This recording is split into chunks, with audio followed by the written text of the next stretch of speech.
ng gobyerno. Kasi copy-paste yung nangyari. Yung fake news, kung masasabi natin. So sa lahat ng mga Kingdom members, mga full-time miracle workers na nakikinig ngayon, siguro nabasa nyo na naman yung fake news na inilabas nila. Hindi tayo nag-aalala at alam naman natin na ito, copy-paste ito ng kaso galing sa Amerika. Na hindi nga makausad-usad, 6 years na. Tapos nilipat lang dito. Kaya tingnan mo yung mga kaso doon. Charges yun sa US. No? Kinapy-paste lang nila. Ganun sila kadesperado. Yun na nasabi natin mga kasama sa panel kanina. Dami namang kriminal dyan, marami namang wanted. Bakit di nila, si pastor yung hinahabol nila ng ganito? At saka bakit kasama na yung property? Na-mention na rin nila. Nga, pinag-iinitan nila yung property ng Kingdom of Jesus Christ. Wala naman nakapangalan kay pastor. Commonwealth yan. Amin yan lahat. Kaya nga, mana namin yan. No? This is our birthright. Yun yung ano namin. Kaya ito, pinagkakaisahan namin yan for how many years? This ministry started from nothing. As what our beloved pastor had always said, we produce something out of nothing. By faith, na-build itong Kingdom Nation. Tapos basta na lang gusto nilang kunin dahil nakita nila. At ito nga, alam naman natin na yung pera, hindi namin ninakaw. Honest yun. Sabi niya pa, money laundering, tapos kukunin niya yung mga assets. Sa Kingdom of Jesus Christ yan. At narinig na natin yung side ng panel. Kaya sa lahat ng mga Kingdom of Jesus Christ members, manatili tayo dahil meron pa naman talagang paraan. At ang mga properties na yon, yun na nga, bakit ba gustong-gusto nila? Bakit ba pilit talaga nilang kunin? No? Kumbaga, may evil eye sila, may inggit. Ganon din kasi yung Amerika. Kaya nga copy-paste, naiinggit din talaga sila sa influence si pastor, sa mga pagpapala na natanggap ng Kingdom of Jesus Christ na pinangungunahan ng ating pinakamamahal pastor. So, ulitin namin, itong naipunla at itong lahat na binigay ito lahat ng ating Panginoon Diyos. Ito ang magiging resulta kapag ang pamamahala matino, honest, walang corruption, zero corruption. Kaya ganito, pinagpala ang Kingdom of Jesus Christ. Kami-kami, nagkakaisa kaming lahat. Walang corruption dito. Yung pera, honesty yan. Blood, sweat, and tears. Talagang singhot talaga. Luha. Bawat isa. Sacrifice ng bawat isa yan. Hindi kami nahihirapan bagkos pag-ibig namin yan, pagkakaisa namin yan. Kaya yan din ang produkto ng isang leader ng isipan ay talagang excellent at totoo. Ganun kaganda ang napoproduce. Kaya balikin ko man sabihin, nakakaawa talaga yung Pilipinas. Kung titingnan nyo, anong klaseng buhay ba meron kami sa kingdom? Kaya ganun na lang, no? Ang inggit nila, ganun na lang talaga na gusto nila i-covet. We can also have this kind of life. Kung yung leader natin, kagaya ng kay pastor, kaya nga si pastor gustong tumulong. Gusto niya kung anong nangyari dito sa kingdom, sa lahat ng compounds na nakita niyo kung gaano ka maayos, disiplinado, malinis, organized, at excellent, pati ang kultura ng mga tao. Yan yung dapat na magiging bunga, hindi lang ng Kingdom Nation, pero ang nation ng Pilipinas. So nakakaawa man ng Pilipinas, kaya yung puso ni pastor para sa Pilipinas, kung pagbigyan natin na maging consultant ba, tagapagpayo, o maging leader ng isang katulad ng ating pinakamamahal na pastor, Pastor Apollo C. Kibuloy. Pero anong ginagawa ng mga pamahalaan? Bakit? Kasi ang buhay ni pastor, rebuke yan sa kanila. Sa Amerika, we are living the American dream. Yung mga Amerikano naghihirap. They are doing double jobs. But they're not living like us when we go to America. Kasi provided lahat. Provided lahat. Di kami nagtatrabaho para mag-ikot sa Amerika. We are doing our ministry. That is the kind of life that Pastor Apollo C. Kibuloy gave to us as missionaries because we are doing that for the Almighty Father to the Son. That's spreading the good news. That is our work. That is our life. Yun yung vocation namin. At hindi namin yan pinagkakait. Sinishare namin yan sa lahat. Diba sa Amerika din, magbibigay din kami. Tinutulungan din namin yung mga mahihirap doon. Tapos ganun din dito sa Pilipinas. Ulitin ko, bakit ba masyado silang naiinggit? Kasi ganito nga, ang buhay dito. Ito ang magiging resulta pag zero ang corruption. Bakit gusto nila yung property, lalo na dito sa Kingdom of Jesus Christ? Yun nga, na-mention natin mga kasama sa panel, magandang EDCA site siya. Napaka-ideal. Malapit sa airport, may hangar na, may magandang facilities pa, napaka-perfect. Ano pa? Ito lahat ng mga property. Oh, yung kingdom mismo. Yung 75,000 kingdom, it's a jewel, but that's built by faith and by the unity of the sons and daughters of the Almighty Father. No structure is so beautiful as our kingdom, majestic and really God-glorifying kingdom. Yun, when you live and when you arrive in the vow, that is what you see.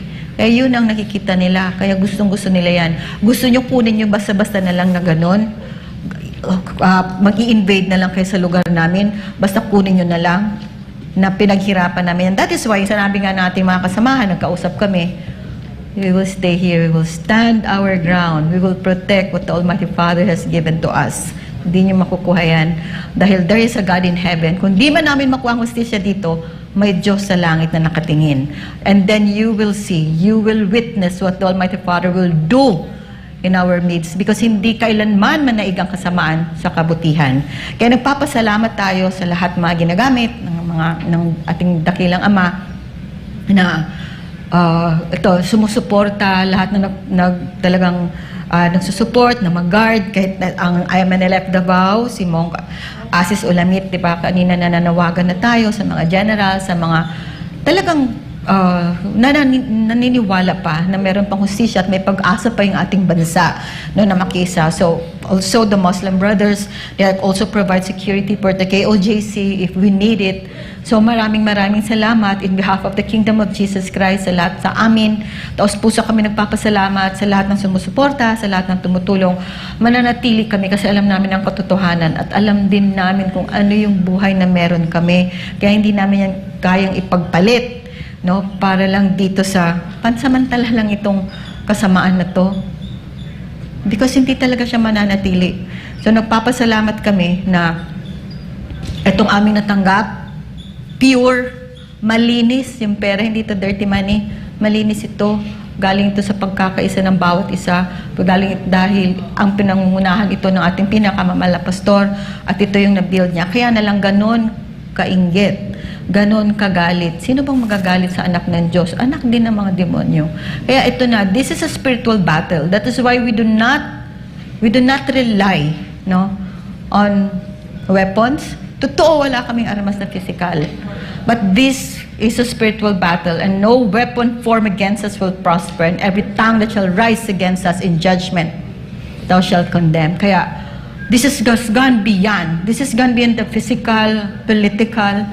This is already truly a spiritual battle that is happening. Kaya, sa lahat na nag-involved dito, that those who are in the good side, on the side of the kingdom, on the side of the truth, on the side of justice, alam natin na soon, the Almighty Father in heaven will really answer our prayers at bibigay niya talaga yung tunay na katagumpayan, katarungan sa bawat isa sa mga nangyayari ngayon dito sa ating lipunan. Maging dito sa aming compound sa Kingdom of Jesus Christ. Di kami nawawala ng loob. Maninindigan pa rin kami. Kaya yun nga, nagpapasalamat kami sa lahat. At ulitin ko, honest, excellent, lahat. Walang corruption dito. Hindi kami nagnakaw. Kung ano man ang i-freeze nyo, wala kayo magagawa. Kasi ang pagpapala galing sa Ama sa Langit. Bigay yan, it's a blessing coming from the Almighty Father who has blessed this kingdom nation tremendously all these years. Kasi nga, kung ano yung ibibigay mo, yun ang ibabalik sa'yo. So kung ang binigay mo, kabutihan, kindness, honesty, then blessings will come back. And we'll still believe because hindi kami talaga nawawala ng pag-asa, hindi kami nawawala ng loob, mananatili kami. So, madaming masyadong issue. Yung mga fabricated lies, there are cases that are filed in the pretense of their true intention, and that is the kingdom. That is our property. Ano man ang mga kasinungalingan, mga fabricated na mga lies, allegations na pinapatong kay Pastor Rapist, human trafficking, kahit ano na, land grabbing and everything, pero walang issue si Pastor na nagnakaw. Hindi kayo makakapag-accuse sa aming mahal na pastor na nagnakaw. Kaya nga sabi ni Pastor, at yun din na tinuturo niya dito sa amin, sa kingdom, na maging honest. Kaya, yung kasinungalingan, hindi talaga kultura ng kingdom yan dito. hindi manatili doon yung corrupt. Magkasala ka na lang sa anumang bagay, wag lang talaga sa pera. So wag lang sa pera. Kaya pagpapalain ng ating bansa pag wala ng corruption. Kaya nga pinagpapala ang kingdom kasi zero ang corruption dito because the Father will not bless a country that is full of corruption and thieves and robbers. That is why the kingdom nation is blessed. And kahit kano kami kaliit, kakonte, o ano man ang ginagawa namin na magkakaisa, pinagpapala kami patuloy ng ating Ama. In spite of what is happening, we still believe that the Father's blessing is still overwhelming sa bawat isa sa amin. So nagpapasalamat tayo sa lahat ng ating mga kasama sa panel sa gabing ito, sa lahat ng nakiisa, sa lahat ng nakikiramay at talagang tumutulong sa bawat isa. Nananawagan kami at makikita natin ang kasagutan sa lahat ng ito. Hindi tayo pababayaan dahil may Diyos naman and He is doing a divine intervention in this country. Gumagawa siya ng talagang paraan at matatapos din itong lahat. Bibigyan tayo ng bagong liwayway naman sa ating buhay. So sa ating Ayan.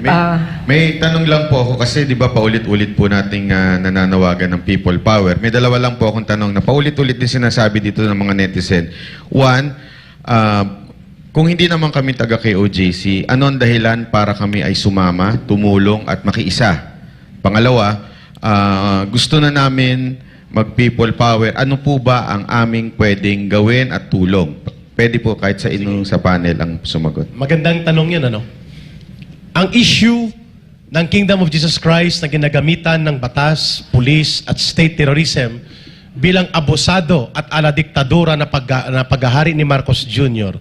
ay issue ng mamamayan. It's already beyond Pastor Quiboloy. It's already beyond the Kingdom of Jesus Christ. Issue po ito ng katarungan.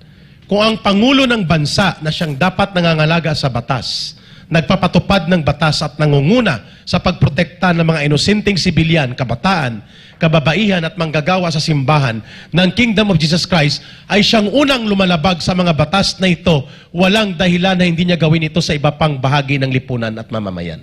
Therefore, it extends beyond the Kingdom of Jesus Christ.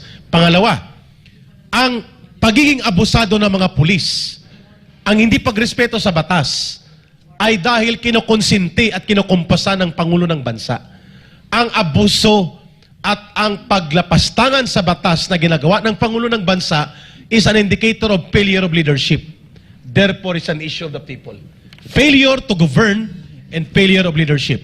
Kaya issue ito ng buong mamamayan. Pangatlo, wala sa wastong katinuan ang Pangulo ng Bansa that even illegal actions by the police are being consented, tolerated, and even invoked by him.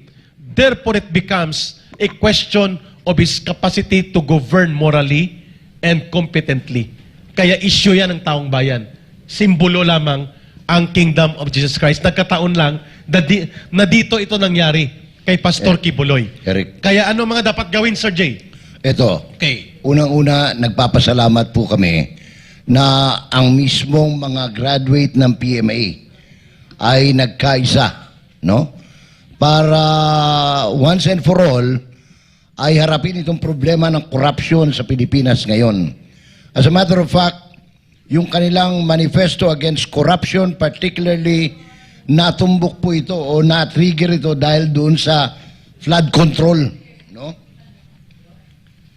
Sabi dito nila sa kanilang manifesto, we concerned retired military officers and men, concerned citizens and advocates for transparency and accountability, stand together in our call to end the pervasive corruption that plagues the distribution and usage of flood control funds in our country. Pinag-uusapan po rito 1.4 billion pesos a day.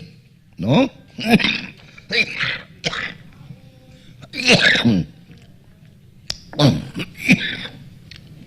And speaking of corruption, Sir Jay, ang issue ng corruption po ay issue ng moral competence of the President.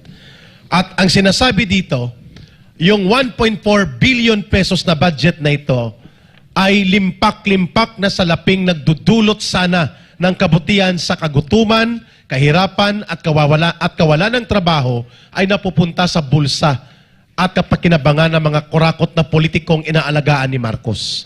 Exactly. Yun ang dahilan kung bakit as of the moment, While we're talking, Sir Jay, 138 signatories na mga retired generals. Pero babalikan ko yan ng briefly lang kasi may tanong si Banatbay from the netizen na pwedeng mag-react kayo at ang mga co-panel ko. So naipakita natin na ang issue at ang sitwasyon na parang laboratorio ng martial law ang Davao City at ang nagaganap na pang-aabuso sa mga kabataan, sibilyan, kababaihan at mga katutubo dito sa Davao, sa Kingdom of Jesus Christ, ay issue ng competence ni Marcos na hindi na niya kayang mamuno, issue ng mamamayan yan. Doon sa tanong, saan at paano sumama sa people power? Dalawa po ang pwedeng nakikita ko dito. Una, the people power can be generated initially in Davao. Kung saan, hindi na lamang mga taga-Kingdom of Jesus Christ ang kikilos, kundi ang mga barangay at mga komunidad ng katutubo at mga barangay sa paligid ng Davao at ng Mindanao ay magtitipon-tipon at maghahayag ng saloobin sa iba't ibang lansangan sa panig ng Mindanao. No longer necessary na pumunta sila sa Luzon, sa EDSA.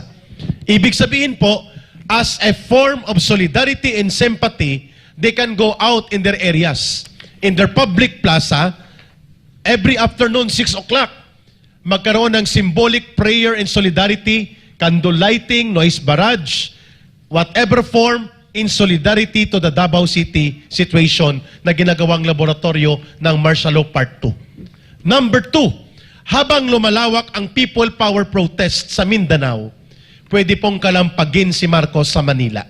Dito naman papasok ang Luzon Initiative. So pwedeng ito ay magkadalawang panig magkasabay. Habang lumalawak at lumalakas, at sa tingin ko, Sir Jay, correct me if I'm wrong, mga kasamahan ko, mauunang lalakas at lalawak ang people power movement sa Mindanao and then susunod ang Luzon. At ang Luzon, symbolically, it can be in EDSA, it can be outside the gate of Malacanang, it can be in Liwasang Bonifacio. Anywhere. There are a lot of actions to be done, including social media. Ano po yun? Pwede po tayong every 6 o'clock or every 7 p.m. after dinner, sabay-sabay tayo, ay magkaroon tayo ng online protest. People Power Online, tuloy-tuloy. Including OFW, sa buong daigdig, at mga Filipino communities. At number 3, malaking bagay pa rin po kung barikadahan na natin at kalampagin when we have the enough time or enough force and number at barikadahin at palayasin sa palasyo si Marcos sa mapayapang pamamaraan. Exactly what happened in 1986 and in 2001. Sa 86 sa tatay niya, sa 2001 sa tatay ni Jinggoy. Hindi malayong mangyari po ito. Pero ako naniniwala, by experience Banatbay, sa mass movement, mukhang mauunang lalawak at lalakas ang kilusang protesta sa Mindanao. Alam niyo po kung bakit mahalaga ho ito dahil sabi nga ho, itong pagdinig, itong huling hearing na ginawa ng mga senador, bawat araw po, 1.35 billion per day ang flood control project. Yan ang nangyayari sa atin sa 2024. Hindi po ito panahon kasi may mga bagong fake news ngayon na panahon pa daw ito ni Duterte.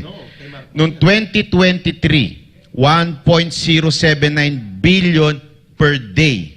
Per day po yan Yan ho ang resulta niyan. Yung baha na yan. Per day noong 2023, 1.079 billion. Billion, hindi ho million. Araw-araw Araw-araw yan. Per day po. Kasi ang total po niyan, 280 billion per year. Okay? Yan po yung 2023 at noong 2024 ay 1.35.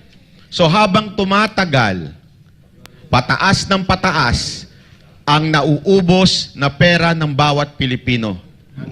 Kaya hanggang nandyan pa po ang gobyernong ito. So, yun lang ho ang ating ina-emphasize dito. Hindi lamang po ito, itong laban sa KOJC, isa lang po itong pang-aabuso nila. Marami pa pong iba na pang-aabuso. Kaya, nasa kamay na po natin. Sabi nga nila, di ba, ang nagtatagumpay ang mga demonyo pag ang mga mabubuting tao ay hindi nagsalita. Kung bilyon ang nagagastos kada araw, ibig sabihin, dapat tayo na ang pinakamagandang may flood control sa buong mundo. Sa ganong kalaki, may dapat wala nang baha. So Kahit Oli, konting wala. So Oli, harapan tayong ninanakawan. Yes. Maliwanag na maliwanag. Maliwanag. Harapan na. So napakaganda nung nung statement nung mga PMAers, no. So at saka mga kasundaluhan, and mga sirs at saka mga ma'ams. Kapag kayo ang nagmamanifesto, alam ni Eric ito, meron pong nangyayari. Ang ibig lang naming sabihin doon, kami po ay parang we're comforted. We're comforted kasi ginagahasan na po kami ng Marcos administration. No, tingnan niyo itong mga politiko, ang kakapal na mga muka. Harapan kong magnakaw na sa Pilipino at wala na talagang kahihiyan na kahit man lang tagu-taguin ng konti yung pagmamalabis nila dito sa KOJC, hindi nila matago. No, so this president has emboldened the criminals in government. So pag kayo nagsalita, kami ay nako-comfort kami. So ang ibig sabihin nun, may ibig sabihin yung ilang taon kayo yung pinagkakatiwalaan ng Pilipino. Yung salute sa mga AFP generals na nagbigay ng statement. At tinatanong kanina, sinabi ni Ka Eric, lumalabas na Davao is the next EDSA. Kaya nga maraming nagsasabi na paano yung susunod na people power, anong gagawin? Alam nyo, maraming nag-aantay doon sa mga sinabi ng mga generals, meron pa bang ibang susunod?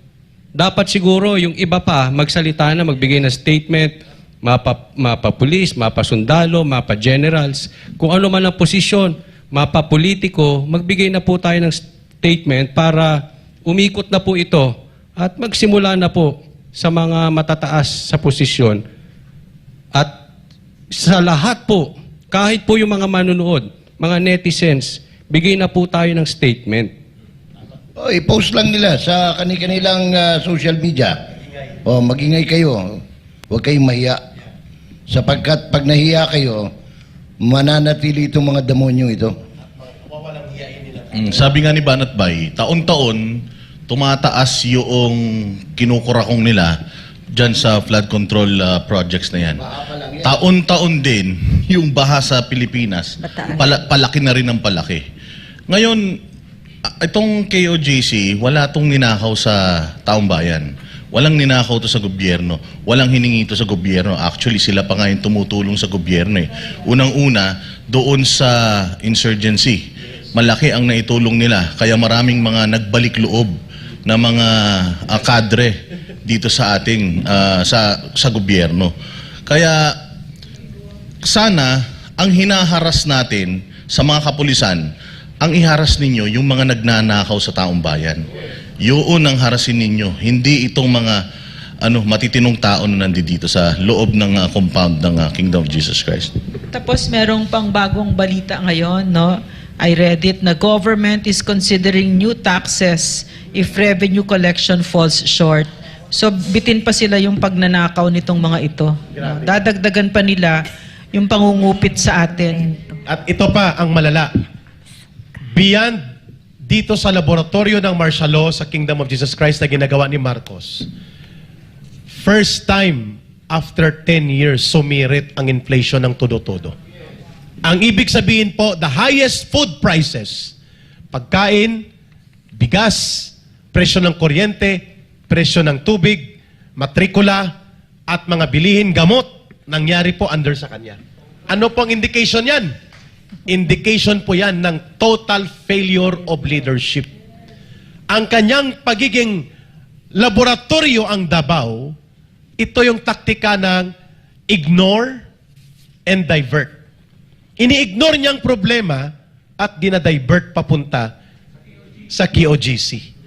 Yun ang teorya ng kanyang survival, but it cannot hold for long. Hindi yan magtatagal. Yung kanyang pag-i-ignore na ito at pag-divert na ito as if they're implementing the rule of law against Pastor Kibuloy and his ministers in Kingdom of Jesus Christ ay nalalantad na sa taong bayan. Ang layunin nila ay itabi ang pagtingin ng tao doon sa real problems. Malubhang korupsyon, malaganap na kahirapan, 10-year high ang pagbagsak ng mga presyo ng bilihin, cocaine addiction, na hindi niya masagot-sagot na ang addiction at ang nagtutulak ng droga ay hindi lamang siya at ang mga barkada niya, kundi asawa niya mismo. These are public scandalous accusations na kung sa Japan ito si Marcos Jr. ay dapat binigyan na ito ng samurai para mag-suicide.